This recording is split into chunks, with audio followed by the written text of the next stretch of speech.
ආයුබෝවන් සියලු දෙනාටම අද අපි කතා කරන්නේ මුල් ඓතිහාසික යුගය පිළිබඳව. අපි කලින් වීඩියෝ දෙකේ ප්‍රාක් ඓතිහාසික යුගය සහ පූර්ව ඓතිහාසික යුගය පිළිබඳව කතා කරා. එතකොට මේකෙන් එන්න පුළුවන් ප්‍රධාන ප්‍රශ්න දෙකක් තමයි ජනාවාස ව්‍යාප්තියට බලපෑ සාධක සහ ජනාවාසවල ව්‍යුහය හා ස්වරූපය කියන එක.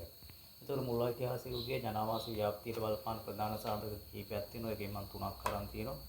වාර්ෂික වර්ෂාපතනයේ පසේ ස්වභාවය සහ භූෂමතාවය කියන සාධක. එතකොට වාර්ෂික වර්ෂාපතනය කියන සාධකය මුල් ඓතිහාසික යුගයේ ජනාවාස ව්‍යාප්තියට ප්‍රධාන වශයෙන් බලපාලා තියෙනවා. වාර්ෂික වර්ෂාපතනය කියන්නේ වර්ෂාව අඩු එහෙම නැත්නම් වියලි කලාපය පදනම් කරගෙන තමයි ජනාවාස ව්‍යාප්ත වෙලා තියෙන්නේ. ඊට පස්සේ පසේ ස්වභාවය ගැන කතා කරනකොට කෘෂිකර්මාන්තය තමයි මේගොල්ලන්ගේ ප්‍රධාන ජීවනෝපාය වෙන්නේ. එතකොට කෘෂිකර්මාන්තයට උචිත පසක් තමයි රතු දුඹුරු පස එක තියෙන වියලි කලාපය කේන්ද්‍ර කරගෙන. එතකොට පසේ ස්වභාවය කේන්ද්‍ර එහෙම නැත්නම් පසේ ස්වභාවයේ මත වියලි කලාපේ මේ කාලයේදී ජනාවාස ව්‍යාප්ත වෙලා තියෙන තුන්වෙනි එක තමයි භූෂමතාවය. භූෂමතාවය ගැන කතා කරනකොට ගංගා නිම්න වලට පිටතින් තමයි මේ කාලේ ජනාවාස ව්‍යාප්ත වෙලා තියෙන්නේ. මෙන්න මේ සාධක තුන පදනම් කරගෙන ඊට අමතරව ස්වභාවික සම්පත්වල බහුලත්වය කියන සාධකයක් බලපාලා තියෙනවා. ඊට අමතරව ජනාවාසවල විව්‍යහා ස්වරූපය කියන සාධකය ගැන කතා කරොත් මේ කාලේ ජනාවාස නිර්මාණය වෙලා තියෙන්නේ වැව කේන්ද්‍ර කරගෙන. එහෙම නැත්නම් ගම් වැව කියලා හඳුන්වන්නේ මෙන්න මේවා ගම වැව කේන්ද්‍ර කරගෙන තමයි ගම නිර්මාණය වෙලා තියෙන්නේ. උදාහරණ සුමන වාපි ගම, උන්දරි වාපි ගම, විහාර වාපි ගම කියන ඒවා උදාහරණ වල එක තමයි ප්‍රධානම මේක වෙන්නේ. ඊට අමතරව විවිධ වෘත්තීන් පදනම් කරගෙන කියන්නේ විවිධ රැකියා කරපු කට්ටිය එකතු වෙලා වෙන වෙනම ගම් පිහිටුවාගෙනත් වෙනවා. කේවට්ට ගම, ගෝපාල කියන හරක් බලපු කට්ටිය හිටපු එකතු වෙලා අදාගත ගම් ගෝපාල ගම, කේවට්ට ගම කියන දීවරයෝ.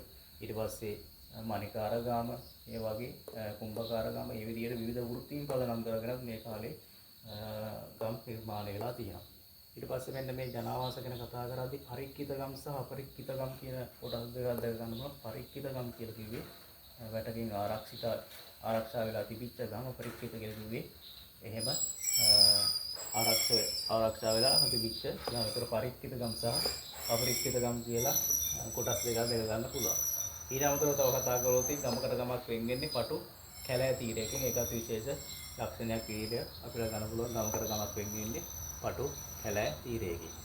සාමාන්‍යයෙන් ගමක විශාලත්වය ගැන කතා කරලා හෙක්ටයාර 0.15කට වඩා අඩු ප්‍රමාණයක් තමයි ගමක විශාලත්වය. ඊට පස්සේ මධ්‍ය ප්‍රමාණයේ ගමක් හෙක්ටයාර 2ක් විතර වෙන නාගරික ජනාවාසයක්. එහෙම නැත්නම් විශාල ජනාවාසයක් හෙක්ටයාර 2කට වඩා. සාමාන්‍යයෙන් ගමක හිටියේ පවුල් 5ක් 6ක් වගේ ප්‍රමාණයක. මේ නාගරික ජනාවාසවල ඊට වඩා 35000ක් විතර ජනතාවක් ඉඳලා තියෙනවා. ඊට පස්සේ මෙන්න මේ ජනාවාසවල ව්‍යුහය ස්වරූපය ගැන කතා කරද්දී මෙන්න අනුරාධපුරේ සහ වලගම්පත්තු කියන ස්ථාන වලින් හම්බ වෙලා තියෙන සෙල්ලිපි වලින් මෙන්න මේ පිළිබඳ සඳහන් වෙලා තියෙන. ඒකට අනුරාධපුරේ වඩිච්චි බීති සහ කොළාදු පියස්සකින් සමන්විත පැල්පත් කියන එක අපිට හඳුනා ගන්න පුළුවන් මේ කාලේදී ඉච්ච ජනාවාස. එතකොට ඒවා විශාල ජනාවාස ලැබි සාමාන්‍ය රෙජිනේදා ජීවත් වෙන අදාළත් ජනාවාස විදියට තමයි අපිට හදාගන්න පුළුවන්. ඊට පස්සේ පරිපාලනය ගැන කතා කරද්දී ගමේ ප්‍රධානියක් ගාමික කියලා කිව්වේ ගමේ හිටපු පවුල් අතරින් මල සම්පන්න පුද්ගලයා තමයි ගමික විදියට පත් කරගත්තේ දිනදා ගමේ තියෙන සාමාන්‍ය ගැටලු ටික විසඳා ගැනීම සඳහා. ඊට අමතරව වෙන්න මේ ගම් කිහිපයක් එකතු වෙලා දසගම් නැත්තම් කියන ගම් 10ක ප්‍රධාන මේ ගමිකලා එකතු වෙලා දසගම් නැත්තම් කියන මණ්ඩලයක් පිළිබඳව සඳහන් වෙලා තියෙන කළුදිය පොකුණ සෙල්ලිපියේ ඒ පිළිබඳව සඳහන් වෙලා තියෙනවා. එතකොට ජනාවාසවල ව්‍යුහය හා ස්වරූපය ගැන කතා කරද්දී මෙන්න මේ ටික අපිට වැදගත් වෙනවා. වැව කේන්ද්‍ර කරගෙන ගම නිර්මාණය වීදීම.